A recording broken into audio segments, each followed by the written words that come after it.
अस्सलाम वालेकुम। आज की वीडियो में हम करेंगे एक्सरसाइज 12D है जो mathematics book 2D2 7th edition जो न्यू एडिशन आया है उसी एक्सरसाइज है और इसका हम करेंगे जी क्वेश्चन नंबर 4 करेंगे। इससे पहले के जो क्वेश्चन है पहले करवा चुके हैं, उसका लिंक मैं डिस्क्रिप्शन में दे दूँगी, आप वहाँ से देख लीजिएगा। और अगर अभी तक आपने मेरा चैनल सब्सक्राइब नहीं किया तो उसको सब्सक्राइब कर दीजिए, और जो मेरा सेकंड चैनल है उसका लिंक डिस्क्रिप्शन में, अगर आपका दिल करे तो उसको भी सब्सक्राइब कर दीजिएगा। तो देख लेते हैं जी क्वेश्चन नंबर 4। ये एक्सरसाइज है जी हमारे पास, ये मैं आपको दिखा देती हूँ। एक्सरसाइज है जी ये 12D और इसका है जी ये क्वेश्चन नंबर 4। तो क्वेश्चन नंबर 4 जो है वो हमारे पास है कि यहाँ पे गिवन है कि हमारे पास एक सॉलिड है, a solid consists of a hemisphere and a cone which share a common base. The cone has a base radius of 21 centimeters, height of 28 centimeter, and a slant height of 35 centimeter. Find the volume and the total surface area of the solid. इसमें हमारे पास given क्या है, एक कोन है और एक hemisphere है। ये दोनों क्या है, आपस में अटैच है और इनकी एक ही बेस है। ठीक है, इसमें वो कह रहे हैं कि जो हाइट है कोन जो है उसकी हाइट जो है वो 28 सेंटीमीटर है, और उसकी जो स्लैंट हाइट है, ये जो स्लैंट्स होते हैं जिनको मिला के कोन बनती है, वो क्या है 35 सेंटीमीटर है। रेडियस जो है वो हमारे पास दोनों का क्या है 21 सेंटीमीटर, वो उन्होंने हमें बता दिया। वो कह रहे हैं अब ये सारी चीज़ें यूज़ करके आपने क्या करना है, वॉल्यूम और total surface area of solid जो है वो हमने फाइंड आउट करना है। तो ईजी सा ही क्वेश्चन है, इसको स्टार्ट करते हैं हम लोग।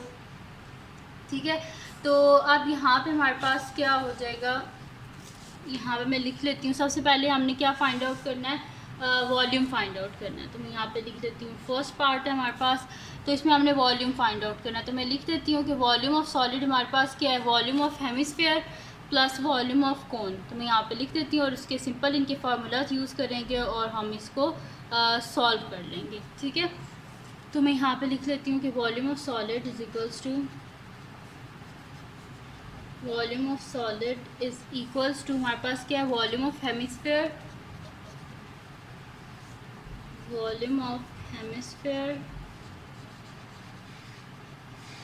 Plus volume of cone. ठीक है जी, तो वॉल्यूम ऑफ हेमिस्फेयर क्या होता है कि स्फेयर का हाफ है, तो वॉल्यूम ऑफ स्फेयर क्या होता है हमारे पास 4/3 पाई आर क्यूब। तो मैं यहाँ पे लिख देती हूँ 1/2 क्योंकि ये हाफ है स्फेयर का, और हमारे पास क्या होता है 4/3 पाई आर क्यूब प्लस हमारे पास क्या होता है जी वॉल्यूम ऑफ कोन। तो वॉल्यूम ऑफ कोन जो है वो हमारे पास क्या होता है 1/3 पाई आर स्क्वायर एच। अब इनकी जगह इनकी वैल्यूज़ लिख लेते हैं। यहाँ पे तो कटिंग हो जाएगी, 2 1 ज़ा 2 2 2 ज़ा 4, 2/3 पाई एज इट इज़। रेडियस दोनों का क्या हमारे पास गिवन है 21, तो यहाँ पे लिख देते हैं 21 का क्यूब प्लस 1/3 पाई आर की जगह लिख देते हैं जी 21 का स्क्वायर, और हाइट क्या गिवन है हमारे पास 28। ये स्लैंट हाइट है, जब ये तब यूज़ होगी जब हमारे पास कर्व सरफेस एरिया जब कोन का यूज़ करेंगे तब फिर ये स्लैंट हाइट यूज़ होगी। अभी जो है हमें फाइंड आउट करें वॉल्यूम, तो ये हाइट यूज़ होगी यहाँ पे 1/3 पाई आर स्क्वायर, और एच की जगह लिख देंगे हम लोग 28। अब यहाँ पे इसको हम सॉल्व कर लेते हैं। हमारे देख लेते हैं 21 का क्यूब, तो 21 का क्यूब हमारे पास आ रहा है 9261। तो मैं यहाँ पे लिख देती हूँ 2/3 पाई इंटू 9261 प्लस 1/3 पाई, और 21 का स्क्वायर जो है वो हम फाइंड आउट कर लेते हैं। 21 का स्क्वायर हमारे पास होता है जी 441। तो मैं यहाँ पे लिख देती हूँ 441 और साथ में 28। अब इनको मल्टीप्लाई कर लेते हैं आपस में, तो ये मेरे पास आ जाएगा जी 9261 मल्टीप्लाई बाय 2, तो ये मेरे पास आ रहा है जी 18522। तो मैं यहाँ पे लिख देती हूँ 18522 18522 पाई डिवाइडेड बाय 3 प्लस इनको मल्टीप्लाई कर लेते हैं हम, 28 को मल्टीप्लाई कर लेते हैं 441 से, तो ये मेरे पास आ रहा है 12348। यहाँ पे लिख देती हूँ 12348 पाई डिवाइडेड बाय 3। ठीक है, अब हम क्या कर लेते हैं कि इसको 3 से डिवाइड कर लेते हैं, या फिर एक काम करें कि दोनों का डिनोमिनेटर सेम करके, पर फिर अलग-अलग पाई से जो है वो करना पड़ेगा, तो इसको हम इसी तरह कर लेते हैं, या फिर इस तरह कर लें, डिनोमिनेटर दोनों में 3 है, नीचे 3 लिख लें, ऊपर लिख दें 18522 पाई प्लस 12348 पाई। अब इन दोनों को ऐड कर लेते हैं, देखते हैं क्या आंसर आता है। 18522 प्लस 12348, तो ये मेरे पास आ रहा है 30870। यहाँ पे लिख देती हूँ 30870 पाई डिवाइडेड बाय 3। अब पाई की जगह इसकी वैल्यू लिख लेते हैं। 30870 पाई की जगह 3.142 डिवाइडेड बाय 3। ये आप लोगों को इस तरह इस वजह से लेंथी लगती है ना क्वेश्चंस, क्योंकि मैं डायरेक्ट नहीं करती कैलकुलेटर से, मैं आपको एक एक स्टेप करके देती हूँ, इस वजह से आपको थोड़ी सी ये लेंथी लगती है। अगर आपको कुछ एक्स्ट्रा लग रहे होते हैं स्टेप्स तो आप उसको स्किप कर दिया करें, क्योंकि फिर कुछ स्टूडेंट होते हैं जिनको जब तक एक एक स्टेप ना किया जाए उनको नहीं समझ आता। कुछ होते हैं जो ब्रिलियंट होते हैं जिनको एकदम से समझ लग जाती है। तो फिर मुझे तो फिर सबका ख्याल रखना है ना, कि जिनको थोड़ा देर से समझ आता है सबका, और जिनको जल्दी आता है, तो इस वजह से जिनको एक्स्ट्रा थोड़े स्टेप लग रहे होते हैं वो स्किप कर दिया करें। मल्टीप्लाई बाय 3.142, तो यहाँ पे मेरे पास आ जाएगा जी 96993.54। मैं यहाँ पे लिख देती हूँ 96993.54 डिवाइडेड बाय 3। तो मैं यहाँ पे इसको कर लेती हूँ डिवाइडेड बाय 3। तो ये मेरे पास आंसर आ रहा है जी यहाँ पे 3233 और ये आ रहा है मेरे पास, ठीक है।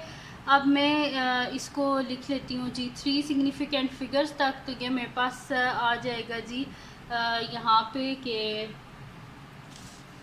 यहाँ पे आ जाएगा जी 323 और आगे क्या है, यानी कि ये नेक्स्ट डिजिट में कन्वर्ट नहीं होगा, ये 3 रहेगा, ठीक है। और आगे जितने डिजिट्स हैं वो क्या हो जाएंगे हमारे पास 0। तो मैं यहाँ पे लिख देती हूँ 323 और आगे जो पॉइंट से पहले जितने भी डिजिट्स हैं वो क्या हो जाएंगे हमारे पास 0 हो जाएंगे। और साथ में जो है क्या आ जाएगा सेंटीमीटर क्यूब, क्योंकि यहाँ पे क्या हमारे पास वॉल्यूम है और मैंने इसे राउंड ऑफ किया है टू 3 सिग्निफिकेंट फिगर्स, ठीक है। और ये जो राउंड ऑफ वाला टॉपिक है ये भी बड़ा इंपॉर्टेंट है, ये मुझे किसी दिन टाइम मिला तो मैं आपको सारा बताऊंगी कैसे पॉइंट से पहले सारे डिजिट ज़ीरोज़ होते हैं और ये सारा, ठीक है। राउंड ऑफ मैंने इसे 3 डिजिट तक ही किया है, यहाँ तक 3 के बाद क्या आता है 3, यानी कि नेक्स्ट डिजिट में इसने कन्वर्ट नहीं होना। तो बाकी जो ज़ीरोज़ थे आगे जितने डिजिट्स थे वो क्या हो गया हमारे पास 0 तक, हमने इसे राउंड ऑफ कर दिया इसके नियरेस्ट नंबर तक, ठीक है। तो ये आ गया हमारे पास। अब हम करते हैं जी इसका सेकंड पार्ट, जो कि जिसमें हमने क्या फाइंड आउट करना है, टोटल सरफेस एरिया। तो नेक्स्ट शीट ले लेते हैं और उस पर हम जो है इसका फाइंड आउट कर लेते हैं टोटल सरफेस एरिया। तो मैं यहाँ पे लिख लेती हूँ जी सेकंड पार्ट है अब क्वेश्चन नंबर 4 का। तो यहाँ पे मैं लिख लेती हूँ जी टोटल सरफेस एरिया। तो टोटल सरफेस एरिया हमने फाइंड आउट करना था, लिख लेते हैं जी टोटल सरफेस एरिया। तो टोटल सरफेस एरिया जो है जो हमारे पास सॉलिड है ये एक, ठीक है जी, वो उसमें हमारे पास क्या सरफेस एरिया ऑफ ये देखिए कर्व्ड है ना, तो कर्व्ड सरफेस एरिया ऑफ हमारे पास hemisphere plus curved surface area of whole. मैं यहाँ पे लिख देती हूँ curved surface area of hemisphere plus curved surface area of cone, ठीक है जी। अब हेमिस्फेयर जो होता है उस स्फेयर का हाफ होता है, तो हम यहाँ पे क्या यूज़ करेंगे, curve surface area of sphere use करेंगे। तो उस पर इसके साथ लिख देंगे 1/2, क्योंकि ये स्फेयर का हाफ होता है। तो 1/2 मल्टीप्लाई बाय 4πr²। 4πr² क्या होता है हमारे पास, curve surface area of sphere, लेकिन ये हेमिस्फेयर जैसे 1/2 साथ में लिखा है, प्लस हमारे पास curve surface area of cone किसके इक्वल होता है, πr/h के इक्वल होता है। अब इनकी जगह इनकी वैल्यूज़ लिख देते हैं। यहाँ पे कटिंग हो जाएगी, 2 1 ज़ा 2, 2 2 ज़ा 4, तो यहाँ पे मैं लिख देती हूँ 2πr² प्लस πr/h। अब इनकी वैल्यूज़ हम लोग लिख लेते हैं। 2π एज इट इज़, r जो है हमारे पास दोनों का क्या है, गिवन है 21 ही है, तो r की जगह लिख देते हैं 21 का स्क्वायर प्लस r की जगह लिख देते हैं 21। अब क्या हमारे पास कर्व्ड सरफेस है, ठीक है, कर्व्ड सरफेस है, तो इसमें ये देखिए कर्व्ड सरफेस है, तो फिर स्लैंट हाइट ये वाली यूज़ होगी, ताकि ये यूं कर्व होके जो जा रहा है, ठीक है। तो फिर स्लैंट हाइट इसकी यूज़ होगी, तो वो यहाँ पे मैं लिख देती हूँ फिर यहाँ पे 35, ठीक है जी। तो ये आ गया हमारे पास। अब हम इसको मल्टीप्लाई कर लेते हैं और देख लेते हैं कि क्या आता है हमारे पास। तो मैं यहाँ पे ले लेती हूँ 21 का स्क्वायर। तो 21 का स्क्वायर मेरे पास आ रहा है 441 और उसको मैं यहाँ पे साथ ही मल्टीप्लाई कर रही हूँ किसके साथ, 2 के साथ। तो मैं लिख देती हूँ मल्टीप्लाई बाय 2, तो ये मेरे पास आ रहा है 882। तो मैं यहाँ पे लिख देती हूँ 882 पाई प्लस 21 को मल्टीप्लाई कर देते हैं 35 से। 21 मल्टीप्लाई बाय 35 मेरे पास आ रहा है 735। तो मैं यहाँ पे लिख देती हूँ 735 पाई। इन दोनों को ऐड कर लेते हैं तो मेरे पास आ जाएगा 882 प्लस 735। तो ये मेरे पास आ रहा है 1617। तो मैं यहाँ पे लिख देती हूँ 1617 साथ में पाई की जगह इसकी वैल्यू लिख लेते हैं जो कि हमारे पास होती है 3.142। तो यहाँ पे इसको मल्टीप्लाई कर देते हैं 3.142 से। तो ये मेरे पास आ रहा है जी इसका आंसर 5080। ठीक है, ये आ रहा है मेरे पास। हमने इसे कहाँ तक लिखना है, 3 सिग्निफिकेंट फिगर्स तक। तो फर्स्ट हो गया 5, सेकंड हो गया 0, थर्ड हो गया 8 के बाद क्या है 0, तो ये 8 ही रहेगा, यानी कि हम इसे पूरा ही लिख देते हैं। और आगे क्या होगा, पॉइंट के बाद जितने भी डिजिट होते हैं 0 हो जाते हैं। तो ऑलरेडी 0 है तो उसको 0 ही रहने देते हैं। यहाँ पे मेरे पास आ जाएगा जी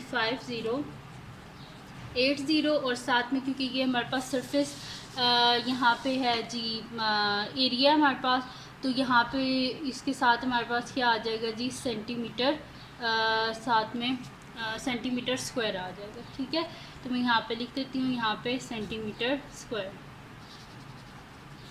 और ये मैंने इसे राउंड ऑफ किया है टू 3 सिग्निफिकेंट फिगर्स। ठीक है, तो ये आ गया मेरे पास इसका आंसर। और जो है अगर आपको ये वीडियो पसंद आई हो तो इसको लाइक कीजिएगा, मेरे चैनल को सब्सक्राइब कीजिएगा और बेल आइकन को लाजमी प्रेस कर दीजिएगा ताकि आपको न्यू आने वाली वीडियोस के बारे में पता चल सके। और अपने फ्रेंड्स के साथ इस वीडियो को शेयर कीजिएगा और उनको बोलेगा सब्सक्राइब कर दें और दुआ में लाजमी याद रखिएगा। अल्लाह हाफ़िज़।